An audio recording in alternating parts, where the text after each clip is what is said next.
The consortium never thought it was making a mistake.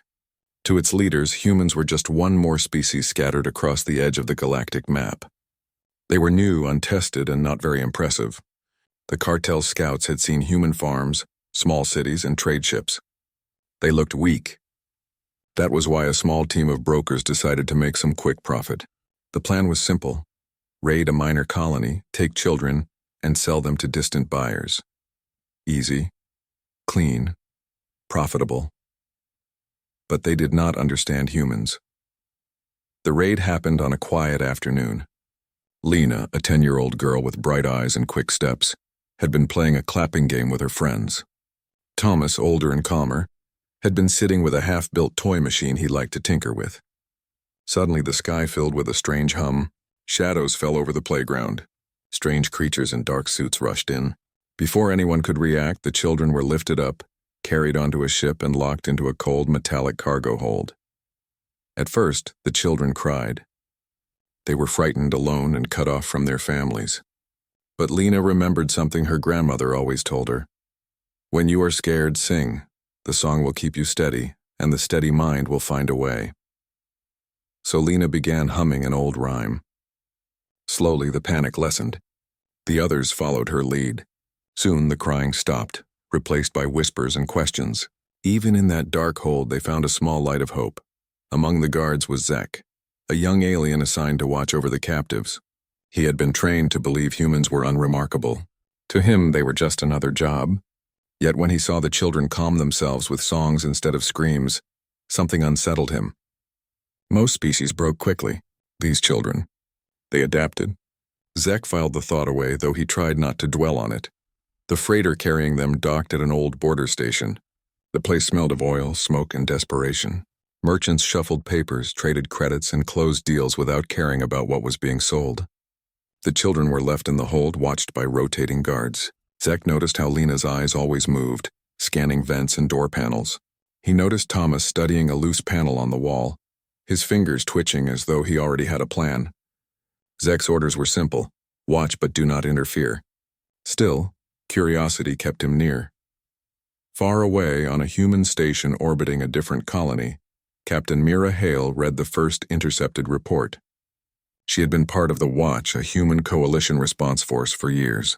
Her role was never about grand wars or invasions. It was about promises. Humanity had written its laws clearly: harm no child. If any child is taken, we will bring them back. These were not just words. They were binding, practical, and old as history. When Mira saw the evidence, missing children, a stolen freighter, and a path toward the consortium station, her calm expression hardened. She opened a secure line and sent out a message across human networks. You captured human kids? Congratulations, you just signed your death warrant. To the rest of the galaxy, the phrase sounded like fury, but to humans it was an exact signal. It meant every tool, every hand, every skill would now move toward rescue. It was not about revenge. It was about enforcement of a promise. From that moment, the consortium's fate was sealed. Back on the freighter, Lena continued to guide her friends. She made games out of watching guard movements, turning fear into play. Thomas, clever with machines, had managed to nudge open the panel on the wall. Inside, he found old circuits and a loose connection. He whispered to Lena that he could send out a pulse. Small, weak, but maybe strong enough for someone to notice. They agreed on a pattern: 3 short bursts, then 2 long ones. It was a rhythm from one of Lena's songs. No one would suspect children were sending it. Zek passed by the panel once and noticed the strange hum. He paused, frowning. He knew something was off, but when Lena met his eyes, he hesitated. There was no fear in her look, only steady defiance. Zek looked away and said nothing. Meanwhile, Mira's small team prepared their mission. They did not bring an army. They brought engineers, medics, and even 2 retired teachers who knew how to calm frightened children. Their tools were simple: lockpicks hidden in toys, blankets sewn with hidden circuits, and coded nursery rhymes that doubled as maps. They planned not to fight openly, but to outthink, outmaneuver, and outlast the captors. That was the human way. The skiff carrying Mira's team moved silently through space. It approached the border station without broadcasting a signal. Inside, Mira reviewed the children's profiles. She saw Lena's sharp eyes in the pictures, Thomas's quiet hands holding tools. She whispered to herself, "Hold on, little ones. "We're coming." Back in the hold, the children huddled close as Thomas sent another pulse. The freighter systems flickered faintly like a cough. The guards dismissed it as old wiring. Zek, however, knew better. He leaned against the wall, pretending to check his scanner, and listened. Somewhere deep in his chest, something shifted. He had been told humans were weak. But here he was, watching children outwit adults, watching them turn despair into rhythm and hope. At that moment, the human skiff reached the station. Mira's crew prepared their quiet entry.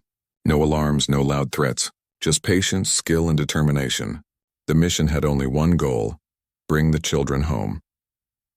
Part 1 ends with 2 silent signals moving through space. Thomas's faint pulse from inside the freighter, and Mira's stealth transmission from the skiff. They were about to meet, and when they did, the consortium would learn what it meant to touch human children. The border station buzzed with noise and trade. Merchants haggled, ships came and went, and no one cared about the children hidden in the rusty freighter docked in a corner bay. To most, it was just another shipment waiting for paperwork. But inside that quiet hold, something far more important was happening. Lena kept the younger children calm by inventing stories. She spoke softly about brave explorers who escaped caves by following hidden paths. To the others, it sounded like a game, but Thomas understood. Every line of her story carried clues. She was teaching them how to crawl through vents, how to stay silent, and how to move together like one body. Lena had become their leader, even though she was just 10 years old. Meanwhile, Thomas kept working on the panel. He had found a way to create short pulses, faint enough not to trigger alarms but steady enough to travel into space. Every time he sent the rhythm, 3 short, 2 long, he hoped someone was listening. He did not know if it worked. Still, he kept trying. It gave him purpose. It gave him hope. Zek continued his guard duty. He had been told not to think too much, just follow orders. But it was hard to ignore what he saw. These children did not sit helpless. They planned. They whispered, they sang. Even the smallest child, barely old enough to speak, copied Lena's tapping rhythm on the floor. Zek began to wonder, were humans truly weak, or had the consortium lied to him all along? Far beyond the station, Captain Mira Hale's team picked up Thomas's faint pulses. The signals were weak, like a child whispering into a storm, but the pattern was too deliberate to be random. Mira smiled when she recognized the rhythm. It was a human song. The children were alive. They were trying. Now the mission had a direction. Mira's skiff docked silently on the far side of the station. Her team moved carefully, carrying crates that looked like ordinary trade goods. Inside, though, were tools disguised as toys and blankets with hidden circuits. Mira walked with confidence, her posture calm, her face unreadable. On the station, people noticed confidence but rarely asked questions. That was how she wanted it. Inside the freighter, tension grew. The consortium guards had begun preparing for transport. Papers were stamped, credits moved between accounts, and buyers waited in distant systems. To them, it was business. But Lena felt the urgency in the air. She whispered to Thomas, "It's soon. We must be ready." He nodded, his hands already tightening the wires in the panel. At that moment, Zek noticed something unusual. A small screen on his wrist flickered with a warning. The freighter's systems were being touched by something outside. He glanced at the children, then at the old panel. He realized Tomas's signals were not random at all. They were a call for help. Zek's heart pounded. Should he alert his captain? Should he stop them? Or should he stay silent? He remembered Lena's eyes, steady, unafraid. Against all logic, he decided to remain quiet. Meanwhile, Mira's team moved closer. They blended into the station's chaos, carrying their crates into the docking bay near the freighter. One of the retired teachers, Mrs. Kellen, whispered, "Those poor children. We'll bring them home." She had taught hundreds of students in her life, and she carried the same calm presence into the mission. Another team member, an engineer named Darrow, carried small drones disguised as cleaning devices. They would slip into the freighter's vents and map the path to the children. The drones scurried forward, unnoticed by most. Inside the freighter, Lena spotted one through a vent. At first, she thought it was another station pest. Then she saw the faint human symbol etched on its back, a small circle with 3 lines. She gasped and covered her mouth. She whispered to Thomas, "They are here." Hope spread through the children like fire through dry grass. They sat straighter, their whispers brighter. Even the youngest smiled. For the first time since their capture, they felt rescue was close. But the consortium was not blind. The freighter captain, a large and bitter alien named Harvek, sensed something was wrong. He checked the ship's logs and noticed the flickers of Tomas's signals. He roared orders to increase security. Guards rushed into position. The children shrank back, fear rising again. Harvek growled, "These humans think they can trick us. We will show them their weakness." His words dripped with arrogance, yet Mira had already anticipated such reactions. She sent a soft signal across the station's comms, not a threat but a lullaby. It was an old Earth tune, slow and gentle. To outsiders, it was meaningless noise, but to the human children inside the freighter, it was a clear message. "We are here. We are coming." Lena's eyes filled with tears, but she did not cry. She squeezed Thomas's hand instead. The signal worked. They were not alone. Mira's team began their entry. They used the chaos of trade around the freighter to mask their movement. Darrow's drones disabled small alarms. Mrs. Kellen prepared blankets with calming scents to wrap the children in. Every detail was planned not for battle, but for comfort and safety. That was the human way. Zek stood at his post, torn between duty and conscience. He saw the guards tightening their grips on weapons, saw Harvek pacing with anger, and he realized the children might be caught in the middle. His mind flashed back to Lena's humming, to Thomas's steady work, to the courage that burned in their small group. He made a choice. When Harvek barked at him to double-check the hold, Zek deliberately moved slower, buying time. It was a small act, but it mattered. The human team slipped into the freighter's corridors. They released a soft mist, harmless to the children, but enough to make the guards drowsy. One by one, the guards slumped against the walls, confused and sluggish. Harvek, however, resisted. He staggered forward, shouting, "You cannot take them." Mira stepped into view. Her eyes were calm, her voice even. "You should never have touched them." The children's door opened. Lena gasped as a woman in a dark uniform entered, holding out her hand. "I'm Captain Mira Hale," she said gently. "We're here to take you home." The children rushed forward, relief pouring out like a wave. Thomas clung to Mira's arm, whispering, "We knew someone would come." Zek stood in the shadows, unseen. He watched the children leave, wrapped in blankets, guided by hands that were firm but kind. He felt a strange ache inside, something he had never known before. Guilt, admiration, and perhaps respect. By the time the guards recovered, the children were gone. The freighter's systems were locked, its controls disabled by Mira's engineers. The consortium's proud plan had crumbled in a single night. But Mira was not finished. As her skiff lifted away with the rescued children, she activated the second phase of the human response. Networks would fall, credits would vanish, and the galaxy would learn what it meant when humans said, "You touched our children. Now you will pay." Part 2 ends with the skiff disappearing into the stars. The children are safe for now, but the larger battle, the reckoning, has only just begun. The skiff carried the children away from the border station, moving silently through the dark of space. Inside, the atmosphere was different from the freighter's cold and cruel hold. Here there was warmth. The lights glowed softly and blankets were wrapped around each child. Mira's team spoke gently, offering food and water, letting the children feel safe again. For the first time in days, Lena allowed herself to close her eyes without fear. Thomas leaned against her shoulder, whispering, "We did it.